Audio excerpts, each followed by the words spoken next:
Sup guys, dinofries here, and welcome to the dinofries show, episode 15. It has been like over a year since I've done one of those things, but we are here now. We are here today with none other than Gym Leader Ed. Gym Leader Ed, why don't you go ahead and introduce yourself? All right, well, what's up? First of all, thanks for having me, good sir. Secondly, so I'm Gym Leader Ed. I cover monster taming games on YouTube. This obviously can include games like Pokemon, but I primarily focus on alternative titles like Temtem, Nexomon, Coromon, Monster Sanctuary, and the list goes on. There's about 100 of them that are new and upcoming, but that's basically what I do. I try to give I guess a voice to some of these games that are a lot more niche and generally in the indie scene. We do cover some double and triple A titles like if Yokai Watch 4 decides to come to the West, we'll be covering that. The new Dragon Quest Monsters game, Shin Megami Tensei, Monster Hunter Stories, etc. But that's basically what I do: guides, reviews, news, breakdowns, etc. Yeah, and I was trying to think about like how I found your channel, and I don't remember exactly like what I was watching, but I saw one of your thumbnails and I clicked on your video because I was curious. Like I think it was like a Coromon video. I think I've heard of that game before and I was curious. Okay. Because, and this might tick you off a bit, but like for the longest time, I genuinely thought that like Pokemon and I guess like Digimon, but like Pokemon was like the only kind of game like that out there. And so you're like, I don't know about you, but I freaking love Pokemon. It like the way Game Freak has taken the games now is obviously disgusting, but I still love Pokemon. I still buy it every time. I still enjoy it. I've always been interested in like the fan games for Pokemon, which you have covered on your channel before. Yeah. And to me, that was the extent. Like Poke MMO or like Pokemon fan games that just take Pokemon to make the new ones. I thought that was the extent. And then I found your channel and I was like, oh wait, like there are other games out there. And I sort of knew about that. I have played Monster Sanctuary in the past, but I didn't realize like there was like a whole world of them out there until I found your channel and I subscribed to you and I was watching and now I'm a fan. And what made you, what brought you to making these videos about the monster tamer genre? So for me, basically, it was a combination of things. So when Sword and Shield got announced, I already kind of wasn't sold. I wasn't really a big fan of the whole like sports direction they were taking it, like emulating everything off of soccer if you're in Europe, football, whatever. So I already wasn't really a fan of that. But I was like, whatever. It's whatever. Like I didn't like Dynamax, but I didn't really care because it's Pokemon. And this is gonna sound like really typical, but when they announced the dex cut change because they were like, upping the quality and this and that, like that's kind of what set me off a little bit, like and made me it made me kind of bad, like it made me feel it was like they're not actually adding anything. This looks like a 3DS game just upscaled and they're taking stuff away on top. Like it just didn't make sense to me. Like a lot of people were upset during that time, and I think a lot of people missed the point. It's not just I always use new Pokemon on my playthroughs because I do the same thing. That's me. That's literally me. I do the exact same. I do the exact same thing. I exclusively use new Pokemon on my playthroughs. Me too.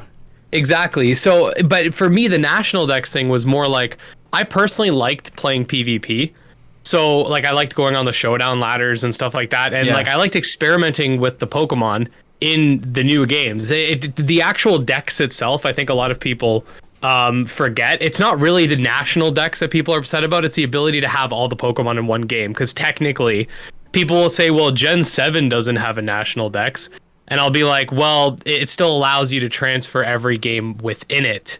So the thing is, like, for me, when that was kind of taken out, I was kind of distraught. And it sounds stupid, but Pokemon's always been a bit of like an escapism for me. Mm-hmm. Ever since I was a kid. I've been playing since I was like 4. Yeah. Red and blue. And so I just felt like I felt like I wasn't outgrowing Pokemon, but Pokemon was like outgrowing me. Mm-hmm. So I was like, I was kind of distraught a little bit. And then I think it was my cousin told me about, he's like, there's this game that's like Pokemon, but it's, it's not Pokemon. And he showed me the trailer. It was Temtem. So I was like, Okay. I didn't even think something like that could exist or would exist. So I was like, oh, like that's interesting. Like this looks like, based on the marketing, it looks like it's trying to do a lot of things that Pokemon doesn't, and create a game that fans want. Now people can agree or disagree whether or not Temtem meets all those requirements, because I have my own criticisms of the Yeah, game. I actually did. But, I'm on the same level with you. When Temtem came out, I had that same feeling. I was like, wait, really? Like, because I played Pokey MMO before that. Yeah. But for me, Temtem was like Pokey MMO, but like not Pokemon. yeah. And yeah, I was really excited too. I was there for like that like weekend where they had like a huge playtest, like break our servers, like so we can see. Yeah. Yeah. I remember that. I was there too. Yeah, I was there for that, and I enjoyed it. I didn't wind up buying the game, but that's neither here nor there. Continue. Yeah, no problem. So after that, I ended up finding. I swear. Okay, this is conspiracy leader Ed. Now, I swear, I don't even know if this is a conspiracy. Our phones are listening to us. Because once I started talking about like how there's this other monster, I didn't even know what it was called at the time. We call them monster taming games, but Right, I started yeah. talking a lot about how there's just with my cousin on the phone or just with people about monster catching games that aren't Pokemon, and suddenly YouTube started recommending me a bunch of videos about them, and I found a video from Best Indie Games. He's called now. He used to go by Clemmy. He's Okay. basically a YouTuber that covers like indie stuff. I've collabed with him a couple times actually after the fact. But I found a video from him showcasing like 10 monster taming games, and in it was Temtem, Coromon, in its like very early state where it was back in like 2019. This is all in 2019, like late 2019. Okay. It had Kindred, which is called Kindred Fates now, and it Right. had Monster Crown, and those were the 4 out of that video that I was especially interested in. Monster Crown was kind of like a Game Boy Color-esque game. Coromon was like GBA fused with like Gen 5. Then you had Temtem, which was like a 3D MMO. And then Kindred seemed to be something completely different. But at the time, they didn't really have much to show, so I wasn't as interested in it. I'd later on sort of pick up that interest. But basically, like, I was thinking to myself, like, there is so little on the internet about these games, and I want people to know they exist. Yeah. Because all you hear, and this is a thing that we still deal with today, Pokemon fans will, whine and complain about how bad Pokemon games are, but most of them will still buy the game, still buy the DLC, still support them. And, some people have criticized me for doing that, but I think they don't realize that I have to review them for my channel. Sure. Yeah. Like, if it wasn't for That my makes YouTube sense. channel, I wouldn't be doing that stuff. Like, I'm making my money back in ad revenue if I buy them anyway. But that's the point. Like, if I wasn't doing it for YouTube, I wouldn't be buying them. Okay. So, it's kind of like a bite the bullet situation. But a lot of people who do complain, they won't try new monster taming games. I'll be like, if you don't like the new Pokemon games, why don't you give, Coromon a shot? Oh, yeah, maybe. Like, real life friends have said this kind of stuff to me. Oh, maybe, or try Nexomon. Though. Oh, it's not Pokemon. I don't like the designs. Oh, okay, but you'll play a ROM hack with completely fake mon.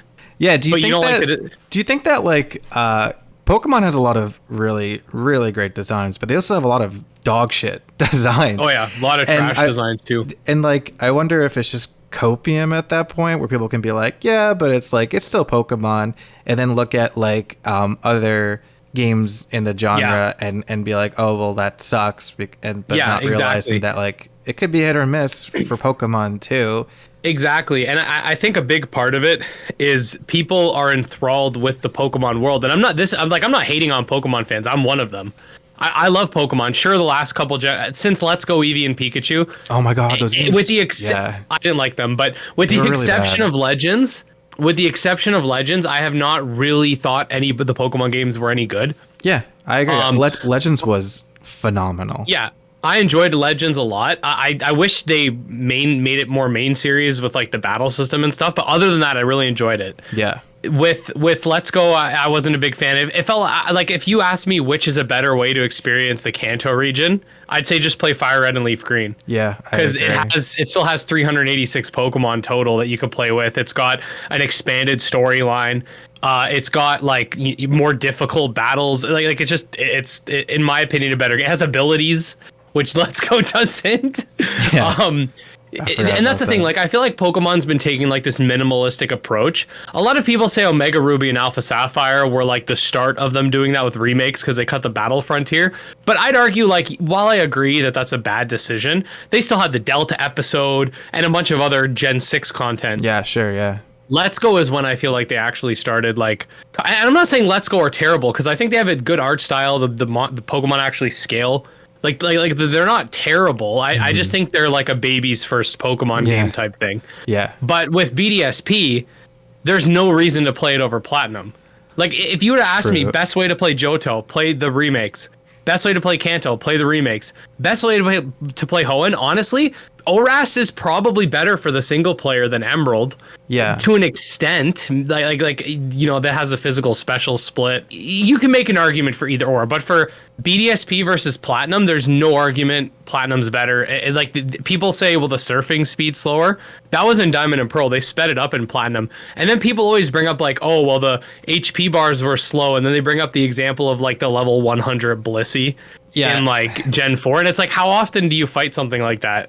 Yeah, like it's so exaggerated for the I'd take that one issue with the HP bar, but have all the content that it comes with, Battle Frontier, fully fleshed out underground with the secret bases and stuff, the contests that are actually functional, snapping to a grid so I don't get stuck in Mount Coronet, etc. But I forgot why I went on this rant in the first place. But basically for me, I started to want to look for other games. Yeah, a lot of Pokemon fans don't want to do that, and I don't think it's because they actually think these other designs are bad, because like I said, there's fake mon games where I'm not going to make judgments about the designs, but in my opinion a lot of them have like relatively mediocre designs. I'd say even worse than a lot of the monster taming games that I've played. But because it's still in the Pokemon world, it still feels like a new Pokemon region. It feels like an extension of your Pokemon journey. That's why people prefer Pokemon fan games. People are opening up, especially in the last 3 years, but I can definitely say without a doubt that that's why. It's because, and I understand it, like people, they become like again, enthralled in the Pokemon world. They feel like they're like a Pokemon trainer. And, going to, I don't know, the Poopy region, whatever ROM hack you're playing, right? That still feels like a new Pokemon adventure, which feels connected to your other adventures. Whereas, like, playing Coralmon, it feels foreign because you're not using Pokeballs. You're not, Nurse Joy's not there, or whatever fake Nurse Joy they have. So you think we're all just kind of, like, thirsty for that nostalgia? Yeah, in a way, and that's the thing. Like, I don't like the argument that like a lot of people use to say like you only prefer old Pokemon because of nostalgia, because every fandom uses that. You ask Dragon Ball fans why they don't like Super. Oh, you're just nostalgic for Dragon Ball Z. And well, I watched Dragon Ball and Dragon Ball Z when I was 20, and I still think they're way better than Super. So like a lot of people will blame it on nostalgia, but I feel like as time's progressed, a lot of like companies have become more and more like focused on like getting dopamine triggers as opposed to just making a good artistic game that will hopefully sell well. They found out how to like min-max, like minimize effort, maximize product, because like gaming used to be a big industry, but now it's like a massive industry. So people are like I said, they're like battle passes and all these microtransactions and stuff. And while Pokemon's just doing DLC, they've always been behind the times. So, give them 10 years and maybe they'll start doing... You think there's going to be... Well, I mean, Pokemon Unite had a battle pass. There you go, right? Yeah. There you go, right? So like the main line have always been in the past. Like when everyone else was doing DLC, they were still putting out like third versions or whatever. But eventually they'll probably start doing that. But even if they don't, my point is just like a lot of people try to blame nostalgia for the reason why people prefer the older gens, but if you look at like some of the design philosophy behind like even Gen 2, Gen 3, and a lot of people like to bash on Gen 1 now because it's like popular to do that, but even back when they only had like 6 people working on the game, the amount of effort they put in, it just feels like that's not there anymore. And it could be because of time constraints, which in my opinion are completely self-imposed by the Pokemon company. Like, they're the ones who choose how often the cards come out, they're the ones who choose how often the anime has to run. These 3-year generational cycles are something that they chose to do. They used to be 4 years, right? Yeah, I feel like a big part of it is just people love the Pokemon world and what it was. And, you know, new Pokemon fans are obviously going to have a different opinion. But when I talk to like older Pokemon fans that like are a little reluctant to try other monster taming games, it's usually just like a cognitive dissonance of like they try to look for a reason when it's really like they just want to throw Pokeballs around. And I can empathize with that. Like, I get it. So going back then, so you were upset with the way the genre was going, and you wanted to shine light on these other games. So how did that start? Like, what were some of your early games that you covered, and when did things start to pick up? Yeah, so I actually started my YouTube channel back in like 2009, but I never uploaded until like Gen 6 season, like the Koro season. I was uploading like videos talking about like speculation and stuff for X and Y, just because I felt like a lot of people weren't mentioning some of the stuff that I would have mentioned. So I was like, screw it, I'll make my own videos. I did that for a little while. You know, Gen 6 came out, and then I got kind of like tired of making videos. I was just doing it for fun. But I didn't actually start taking YouTube like more consistently and more seriously until 2019. Originally, I was just covering Temtem. Updates, early access came out. I was making guides and stuff. I was at like, must have been at like 100 subscribers when I started doing that, 100 or 200, something like that. Over time, my channel grew a little bit when Temtem came out. I was just covering it because I thought it was cool.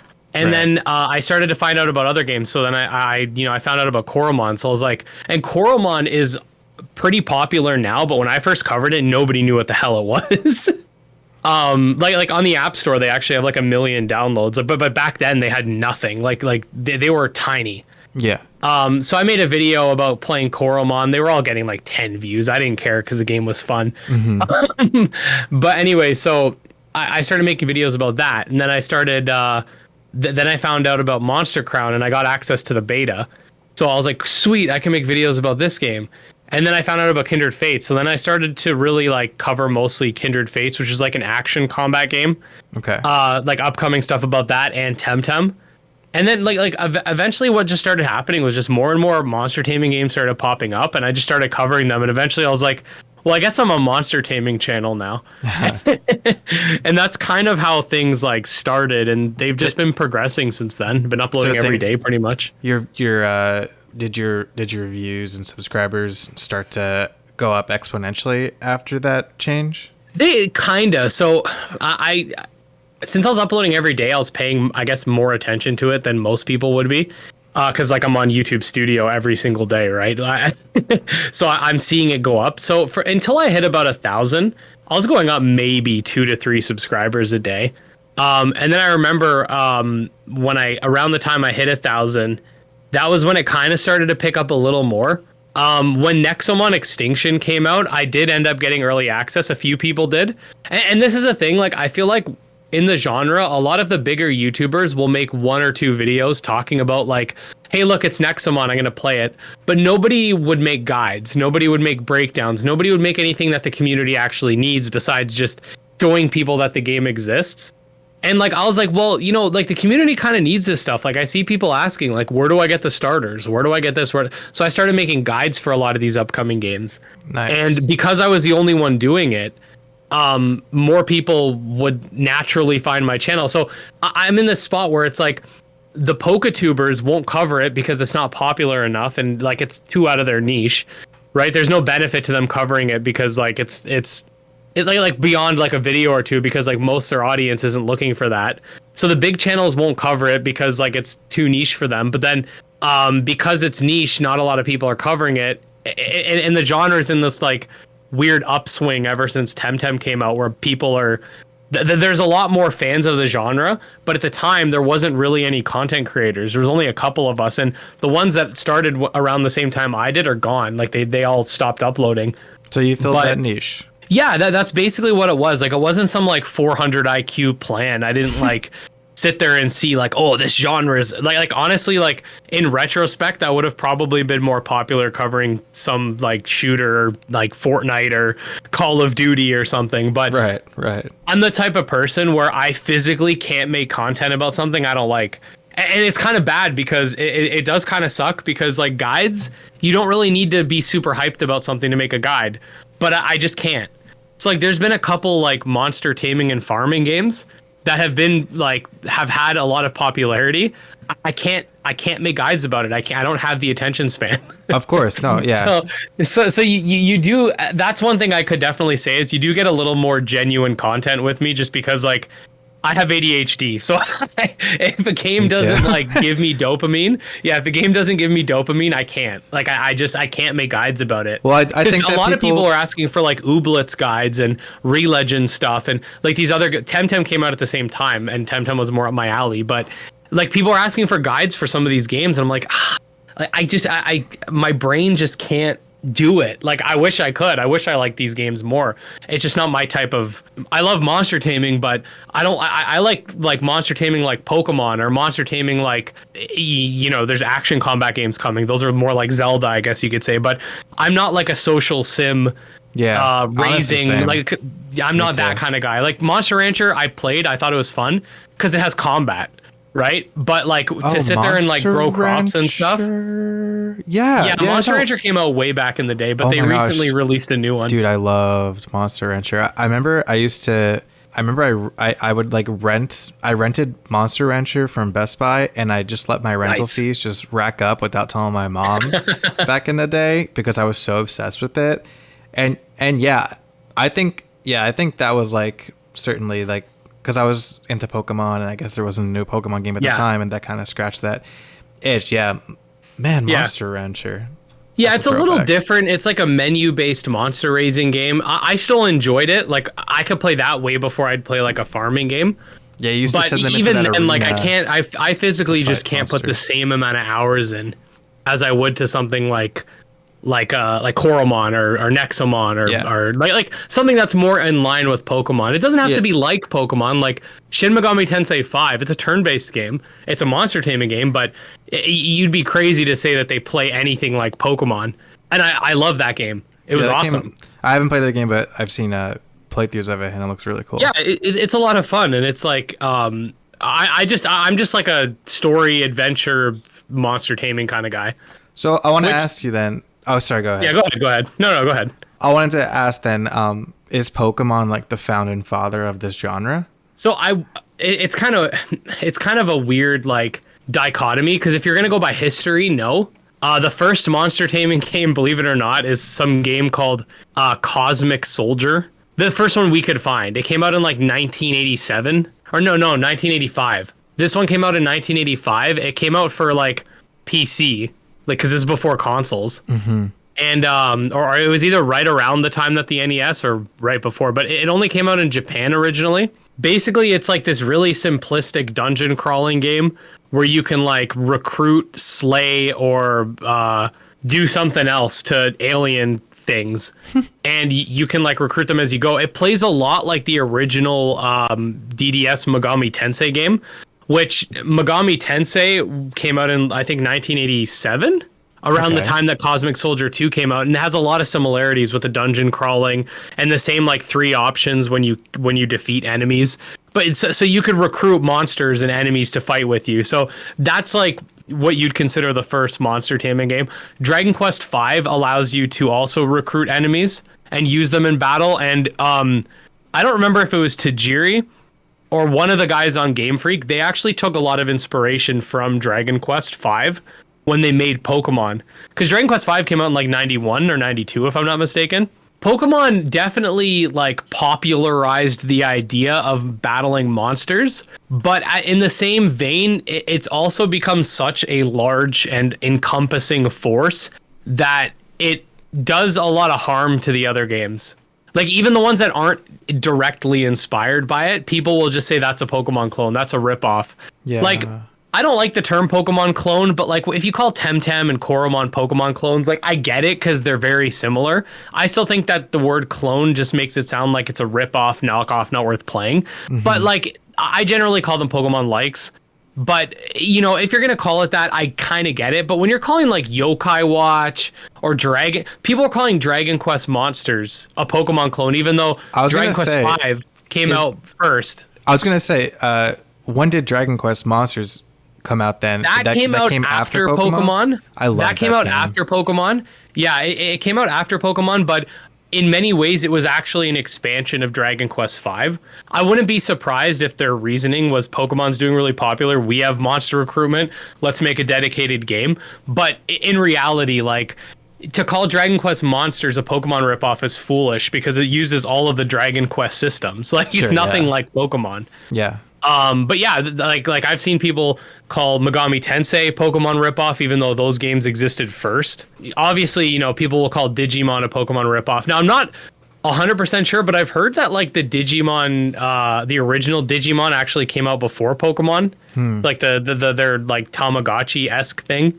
Like that came out first. I don't know if that's true, but either way, like people will shred into anything that, you know, dares to challenge Pokemon in any way. And I do think that can be kind of harmful. Yeah. But like, it's a double-edged sword because, you know, it's because of Pokemon that this whole genre is as big as it is right now. But it's also Pokemon that's holding it back. So it's kind of like a catch-22, Catch-22, if you will. Right. So I guess my next question would be like, someone likes Pokemon. What games would you advise them then in the Monster Tamer genre? Like what is like a gateway drug for the genre? Oh, yeah. Definitely, I'd say if you're looking for, there's obviously people have different interests. Temtem is decent, but my issue with it is if you're a single player fan, which most people are, the game can be very grindy. There's a lot of unskippable trainer battles. You can get burnt out on Temtem pretty quick. If you're a single player fan, I definitely say, and you're looking for story, I'd say follow the Nexomon franchise. Battle system's a little bit simplistic, but the story is, like, especially Nexomon 2 is way better than Pokemon. Koromon's another good one with a little more complexity in the battle system. Monster Crown is more like a Game Boy Colored inspired Pokemon esque game with like fusion and crossbreeding and stuff. It's a little more dissimilar, but Monster Sanctuary is not like Pokemon at all. But I love Monster Sanctuary. The devs didn't even really play Pokemon. I think one of them played a Gen 7 game. That was about it. They're working on a new game, actually. It's a roguelike. I'm so excited. Monster taming game too. Yeah, it's called Aethermancer. Yeah.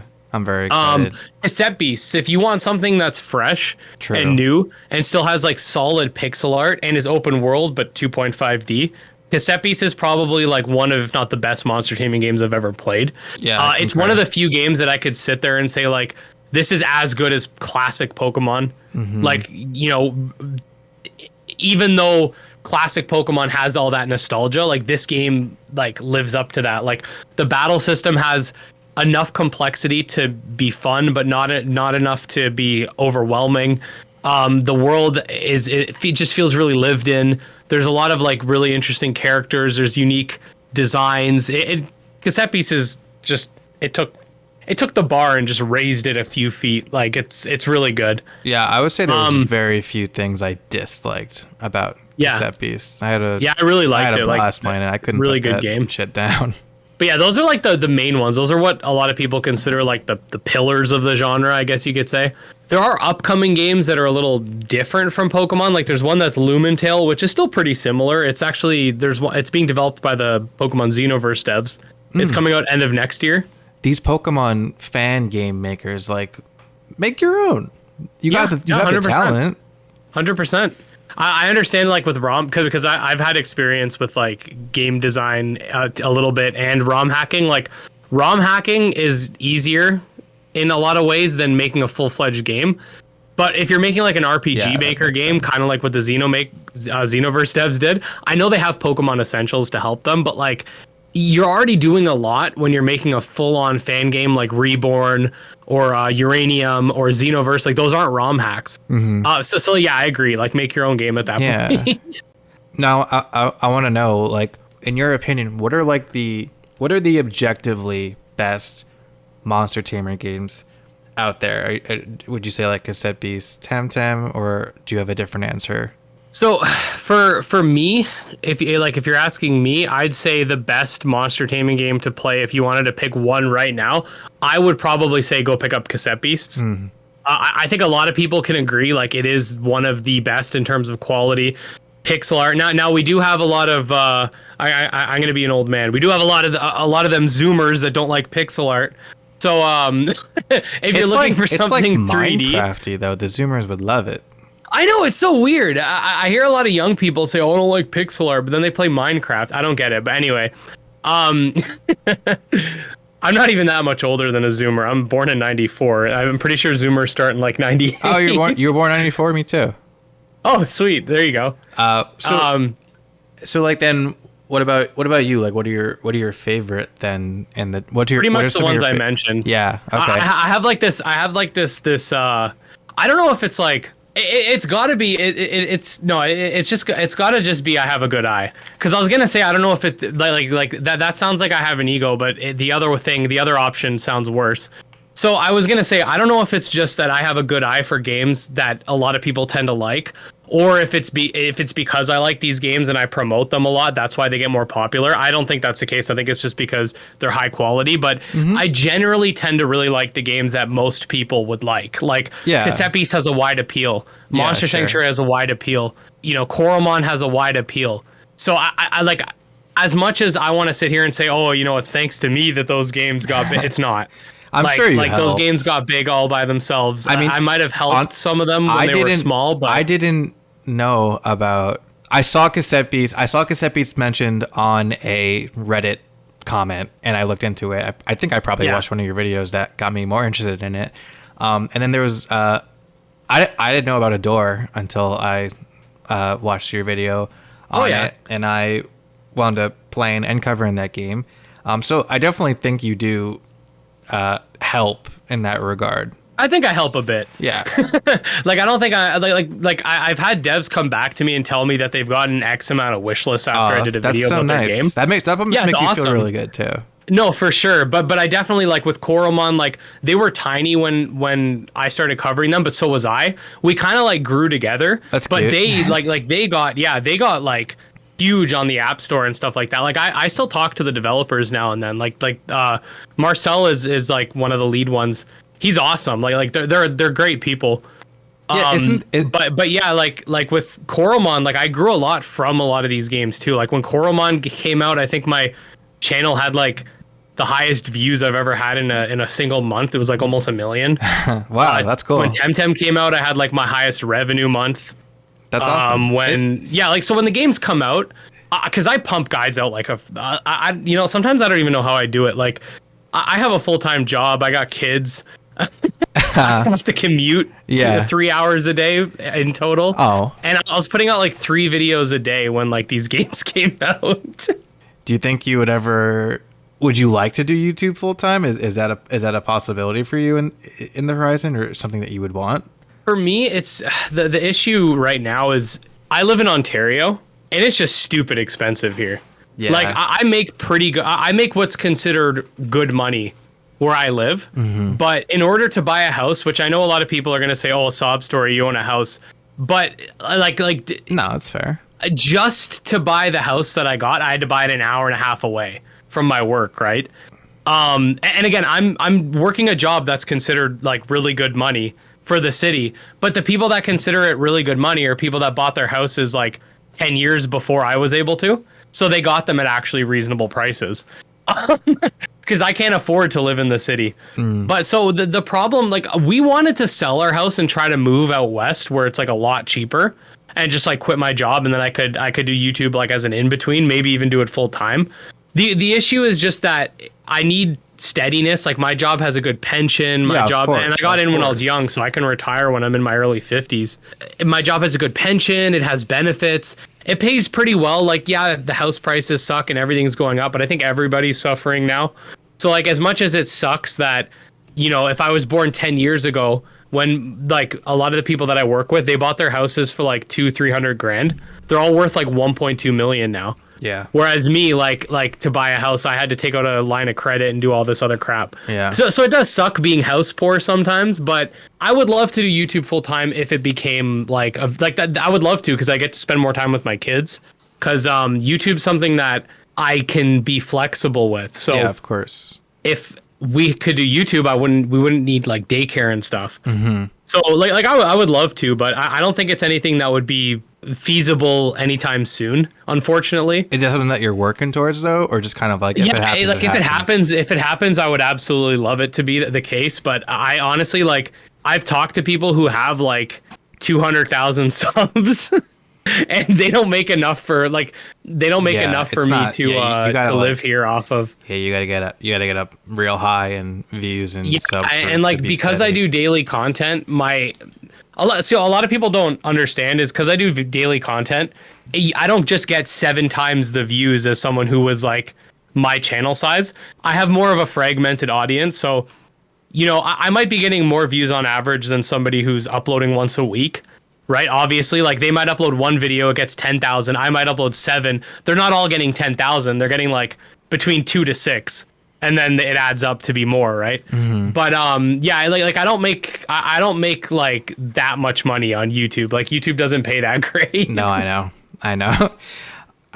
Like for me, like watching your stuff, I do feel like you're like the guy for Monster Tamer games. I mean, you kind of have your finger on the pulse, and you're always putting out stuff up there about games coming out. Which brings me to our next question. What games are you looking forward to? So I've actually made a whole video about this that I haven't put out yet, but I put out a video talking about how we're in a bit of a transitional period. For the first about 3 years that the genre had its upswing, basically since Temtem's early access, we've had those pillars of the genre where most of the hype was accumulated from. Most of the games we were all looking forward to the most, they've all come out. Kasepis has a DLC planned. That's awesome. Koromon still has its mobile launch and an update. Nexomon confirmed a 3rd title, which I'm excited for. But we're in sort of a situation right now where things have been kind of slow, and we don't have as many upcoming games that are of the same quality as those games. Like, there's lots of games, but they all have varying qualities. Like, obviously a solo dev game's not going to have the same amount of care. Well, sometimes it does, but it's not going to have the same amount of like attention put into it as a game that's worked on by like 5 or 6 people. It's just, unfortunately, 5 heads are better than 1 if all 5 of those people are just as passionate as the one. So in terms of like the most quality games that I'm looking forward to, and it's funny I said that because a couple of them are solo devs. There's one called Mythcaller, and this is a solo dev game. The developer is they're incorporating voice acting and stuff through like I guess they're probably doing it through contracting. But basically, it's a platforming collectathon. So it's like Spyro meets monster taming, basically. Wow. I'm looking forward to that. Yeah. There's another game that's kind of like it called Nanokin. And that's like Metabots meets Spyro. Yeah. On your channel. Right? Meets tactical combat. Interesting. I really like the art style. Yeah, it's got that 2.5. I love 2.5D. I think it's me too. I prefer 2.5D honestly when it comes to indies better than 3D. Mm-hmm. Lumentail's another one I'm obviously looking forward to. Yeah. Evo Creo, I've never played the first one, but I don't know what the hell's going on with that game. I'm looking forward to it, but the sequel just has been teased but not released for the past like 4 years, and they haven't actually shown any content for it, but it's apparently coming out in a couple months. There's a Digimon World-inspired game called Anode Heart. I think that's another solo dev game. So, like, we have, like, maybe 100 upcoming games in the genre, realistically. A lot of them end up getting dropped. Again, some of them have varying appeal based on, like, what I like. There are some Shin Megami Tensei inspired games that I think look pretty cool. There are some like farming games like Moonstone Island, which I think looks dope. Like it's a farming and deck building game, but I want to be able to like play more of it, but it's just not my type of game. And I wish it was because it looks dope. Is it because of the farming stuff? I don't have the attention span. I can't do it. I will say I I played that game. I covered it on my channel. I'm really I looking played it forward. too. Yeah, I'm really looking forward to it. I don't mind some farming and sim stuff. And that game, I did get the sense that you can kind of like not have to worry about that stuff too much and That's kind what of I'm just hoping. go all in with the combat. There is That's what I'm hoping. there is some, you have to do, like you have to talk to villagers and get quests, I think, and go into town and shop and Yeah. maybe have like a little bit of a farm. But it does seem not too heavy. It's not like Stardew Valley levels of crafting and stuff. So Yeah, I think the extent of farming that I'm able to do without losing without just getting too like off is literally like planting berries in Pokemon Emerald. That's like the extent. That's like the max I can do. that's pretty low. That's what I mean. Like it's just Yeah, no. But yeah, now that I think understand about it, that. actually, like while we have like a ton of games in the genre, and obviously a handful of them are the ones that I'm really looking forward to. I didn't realize how many of them are that. There's actually a lot of them that are solo dev. I actually just realized that. So never mind. I take back what I said. A lot of the solo devs are actually outperforming some of the team games, in my opinion, anyway. But yeah, there's a lot of games that Power World's another one. That's a bigger studio, but Oh yeah, I'm looking forward to Power that World. game looks that's crazy. That's That one game just everybody looks, like, calls wonky Pokemon Gun. Yeah. and fun. I'm looking forward and to not it. taking I think it's itself too going to be fun. seriously. Yeah, exactly. I think it's going to be fun. I think it'll be interesting, but it is going to be like an arc type game, so it's like a survival crafting kind of game, which again, Right. I'm not usually super crazy about. Yeah. Again, they're not bad games. It's No. I'm the problem. Yeah. No, I'm with you on that But one. I'll definitely go around and shoot people. Yeah. And monsters. I'll definitely do that. And since it's a multiplayer game, maybe I can ask my audience for help in farming. Because you can enslave monsters. Maybe you Yeah. can do that to people too. What are Force my fans like, oh, you want to come on my server? Farm for me. yeah. What are other what kind of other games are you into besides the monster taming genre? Do you play any other? So I actually I've been I've been playing. I'm complaining about modern games, but I've been playing a lot of COD lately, which Whoa, funny enough, that's different Yeah. than monster taming. yeah. But there's a lot. You know what though? There's a lot of similarities with how the Call of Duty community is feeling and the Pokemon community. It all I ties together. could go into that forever, but yeah, a lot of Call of Duty fans are like not happy with modern games, and they've been doing a lot. So they've been adding like pay to win elements in certain modes and stuff like that. I don't take Call of Duty that seriously. So you just you I blow just off sometimes I steam just like with to some run Call of around and Duty. shoot people. You blow off steam with some Call of Duty. Yeah, exactly. instead So of, sometimes I just focusing need on to- a game like a monster tamer game. Exactly, because sometimes I play a lot of RPGs for the channel, and sometimes I get burnt out, and it starts to feel like work. So I blow off steam by playing COD. That's actually great. It's poetic. Yeah, It's I'm kind of poetic playing in a something way. completely different, right? Yeah. I'm also great. like I haven't played. A lot of people ask me this because I was like a huge Dark Souls fan. I've only played a little bit of Elden Ring, but I've beaten every Dark Souls. I've platinumed all of them. I loved Elden Ring. Even Sekiro. I'm a big fan of those games. Yeah, I want to play more Elden Ring. It's just, you're the same age as me, so you're gonna get this. You ever feel like you want to play a game, but you don't want to? Sometimes you just don't want to invest the mental energy into a big story or a big, not even story, just a big game. Yeah. Like I have the Horizon Zero Absolutely. Dawn sequel on PS5 just in a shelf. I haven't touched it because I don't want to invest the mental load. I think that's why people enjoy games like Fortnite, Call of Duty, Apex Yeah, Legends, exactly. because there's no story. You just go in, you shoot people, you Yeah. die, you do it over. Yeah, like you I play could a sit for game- 30 minutes Yeah. and I could sit for 30 minutes and play Call of Duty and then I'm die. I don't like that's like 2 or 3 games, right? Yeah. If I'm playing like Horizon, I forget what the sequel is called. If I'm playing that, 30 minutes is probably just going to get me barely through the Yeah. first part. No, I Right? think You know what I I don't mean? think you're alone in that feeling. I think a lot of gamers our age feel that Yeah. way. Yeah, like if I didn't have a job, Yeah, I'd sure. be like, yeah. If I didn't have a job or kids, I'd be like, yeah, I'll sit down for 12 No, hours yeah, and play. it does. I played Elden Ring and I beat it. I only beat it once. I didn't even replay it, but I beat it. It took like 100 hours, and Dang. I feel like I have to pick and choose like the when it comes to those games. Like, sure, I would love to play all of the God of Wars, Horizon Yeah. Zero Dawn. Those I didn't even play any Dark Souls games. I only played Elden Ring, but I feel like I have to pick and choose with these kinds of games that have a story and are single player and are open world and things like that because I can't Yeah. play them all. I just can't. No, exactly. Cool. So got a couple more questions for you. This one I know you're super excited about is your Monster Tamen Direct that Yes. you have coming up. Why don't you tell us about that? Sure. So the Monster Taming Direct is exactly what it sounds like. I ripped the name off from Nintendo Direct That's okay. because I'm it's a pretty good sure name. like everyone. I know so many like Everybody directs does. There's a nowadays. Paperverse Direct. Yeah. There's probably a Butthole Direct. Wholesome Like, Direct, there's I every type think. of Direct.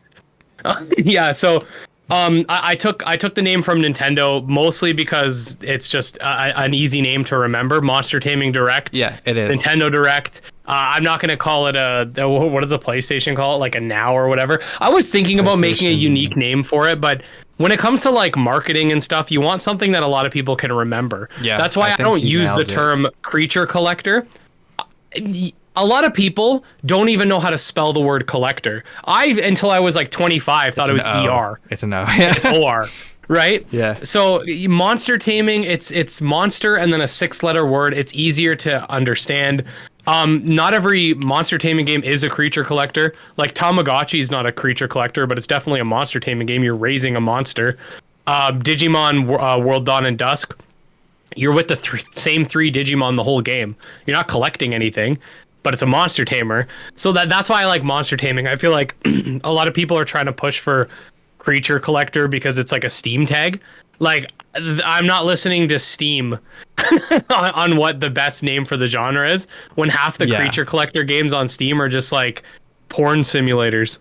But yeah, I went through the tags one time, the creature collector tag one time, and like there was just boobs everywhere. How is it a creature collector? Is it like you capture? It's just a tag the on ladies? Steam. Okay, got it. Yeah, I know some of them aren't. Like there was some random horror game that was a creature collector back when like the tag was new. Like it's just not. Anyway, I feel like creature collector is just a subsect of monster taming. You have like monster battling games like Pokemon Stadium. I'd still fit in monster taming, but you're not collecting anything. Yeah. You know, those farming games where you just raise up the monsters, like those aren't really collectors. Even Shin Megami Tensei is not really a collector. You're Okay. mostly just battling, right? So I just like the term monster taming. I feel like in most situations it makes sense. Obviously, not every sense to situation. me. Like, yeah, like Kasepi's, sure, you transform into the monsters, but like if you're gonna be that ridiculous with like being literal, then like I don't know, go outside. But anyway, so Tell me about the direct. Sorry, tangent aside, I was No, it's talking about good. this with my buddy earlier today, and we are just getting annoyed how people would like be like, no, I think this random term fits better because it fits like these games, and then I'm like, but it doesn't fit these games, and like let's just, I've been using the damn term for 3 years, stop trying to change it. But anyway, the reason I call it so what the Monster Taming Direct is basically it's a call. I kind of like make a call to action for a lot of the developers in the genre. Pretty much everybody's an indie, and they all submit different like exclusive trailers, reveals, showcases, informational videos about their games. So for example, we had one last year in December. We had a lot of like we had an announcement of 2 new Digimon fan games. We don't put Pokemon fan games in it just because there's an EV Expo and I don't want to step on their toes. But we do like we will have some fan games like Digimon and stuff like that. But mostly it's like brand new IPs. So Koromon had a submission. They announced like a new update that's coming when the mobile releases. There was a trailer for Lumen Tail. We had an exclusive trailer for Sky Climbers. Kindred Fates put one in. Like we had a bunch of pretty Awesome. significant names. That's really cool. Yeah, it was great. The actual event itself, we had something like 800 people watching live, which is insane. It's at like 40,000 views now. I was not expecting that. But yeah, we had a lot of different games that would just reveal new stuff. This time around, same thing. We just actually today while we're recording this, the 15th, was the official deadline for submissions. I'm giving some people a little bit of leeway because, as one of the developers put it, the monster taming genre seems to sometimes feel like the delay simulator genre because like everybody's always delaying stuff. But we have just as many. We had double the amount of applications that we had for the last direct, but we've had a lot of developers that just kind of put their names in and said they were coming just so they kind of like had a spot and then kind of canceled last minute. But we're still coming out this pretty strong. And yeah, that's basically what it's going to be. I don't have a date yet because I want everybody's submissions in my hands before I confirm anything. But basically, that's all it is. It's a live premiere event. So it's pre-recorded, but it plays live. We're all in the chat. We kind of talk. Me and my buddy Barry Bandit, he's another YouTuber. We put it together. We showcase new games. There's very little talking on our parts. Like, you know, the Nintendo Directs, they'll sit there and talk for 20 minutes before they show off a trailer. Right. We just go, hey, these are some new games that are unique. Yeah, like that sounds great. And then we play off a few trailers. Yeah. Hey, these are some games that are releasing this year, and then we'll play off some like we really just make it about the developers. We link all their stuff, and it's just a way to expand the genre, I guess. It's like the next level for people to find new games, because I don't want people just focusing on the same 5 games. Like, you know, Monster Sanctuary is awesome, Koromon's awesome, Kasepis is awesome, Temtem's awesome, Nexomon's awesome, but we need to expand what games we're looking at, not just the same 5. So that's kind of what my channel's been really focusing on lately. This direct is going to be a lot of monster taming games you've probably never heard of. Nice. And that's kind of the goal. I want more games to get more attention. I want other games to, you know, get some of that hype.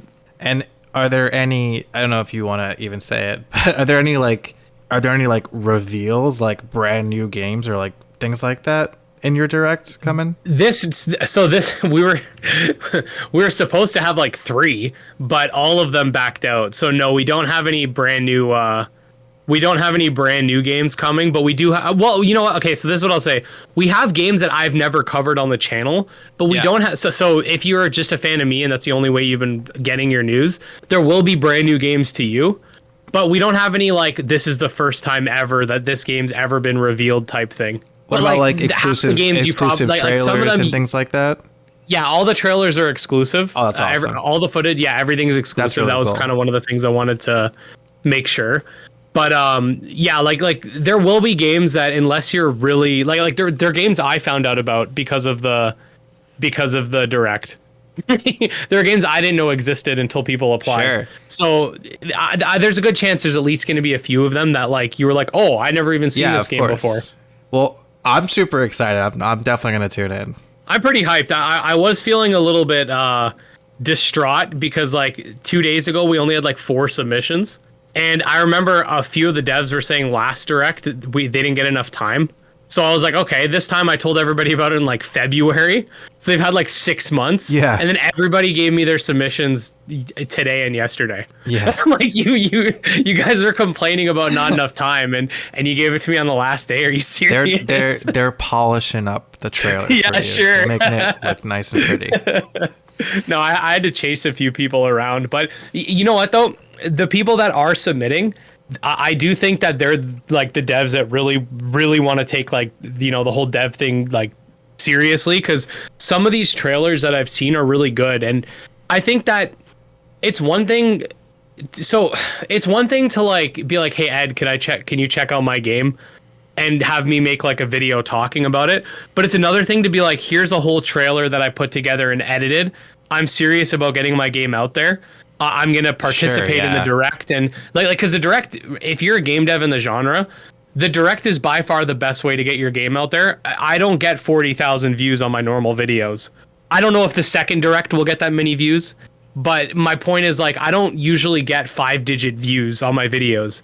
So if you want your game put out in front of a larger audience for free, like my direct is a great way to do that, because I can make a video about your game and it might only get a few thousand views.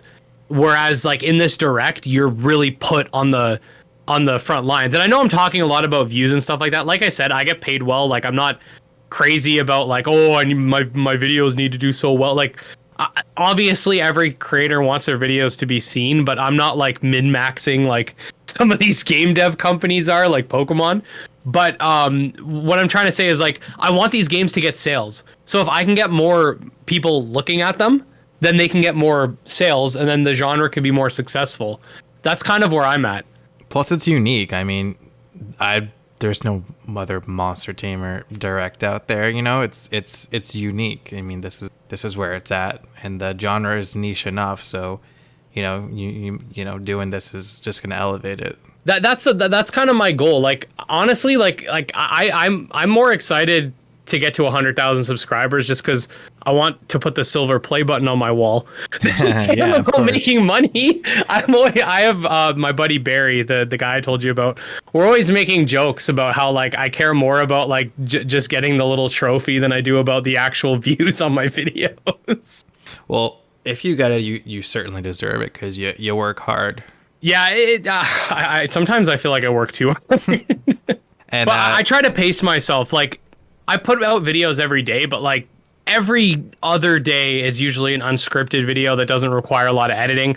It still requires time to make, but I'm sure you've seen some of my unscripted videos where I'll just read an article and give my opinions or react to something. Because I put out videos every single day, there's no way I'm going to be able to make fully edited content 7 days a week on top of my schedule. So that's kind of how I do it. Like, I have my scripted content, I have my unscripted content, I have my like kind of let's play style content. So it's not like I'm putting out like game theory level like essay videos every day. So as much as like I put out daily content, I also don't want to blow my own ego and say like, oh yeah, I'm putting out like the top quality every single day. I do what I can, and I just do what I enjoy. That's pretty much it. Like, if I didn't like what I was doing, I wouldn't be doing it. Heck yeah. Great. Yeah. And so we're kind of at the end of the podcast here. So I wanted to ask you finally, do we ever get a face reveal? That's a good question. I actually, it's kind of funny because on Discord, my face was my Discord profile for the first like year that I did YouTube, and nobody noticed. That's why, by the way, folks, that's why we are not showing our cams right now.